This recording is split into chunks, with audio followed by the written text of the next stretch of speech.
মানুষের কথা আসলে তীরের মতন বুকে যে লাগে, কিছু কিছু কথা এমন থাকে যেগুলো আসলে কাউকে বলা না গেলেও মনের ভিতরে অশান্তি লাগে, আবার বললেও আবার টেনশন হয়। এক এক রকম এক এক সময় এক একজন বুঝায়। তো সব মিলায় যে মেটা হয়, মানুষের মাথাটা ঠিক এই মুড়ি ঘন্টার মতনই তখন ক্যাট ক্যাট করতে থাকে।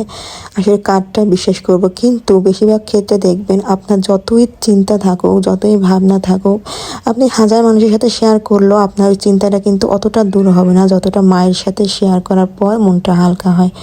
আসলে অনেক কিছু একটা মেডিসিনের মতন কাজ করে মার সাথে, যখন একটা বাচ্চা কানেক্ট থাকে তার কাছে সব কিছু শেয়ার করায়, তো মনটার সাথে সাথে মানসিক চাপটাও কিন্তু একদমই কমে যায়, খুব হালকা লাগে নিজের কাছে। 2 দিন ধরে কিছু মানুষের একটা নেগেটিভ কথা নিয়ে আমার মাথাতে খুবই বাজে ধরনের একটা টেনশন কাজ করতেছিল। যাই হোক, পরে ওটা সলভ করলাম, মনটাও বেশ ফ্রেশ ফ্রেশ লাগতেছে। আসলে মানুষ হয় এমন, মানুষের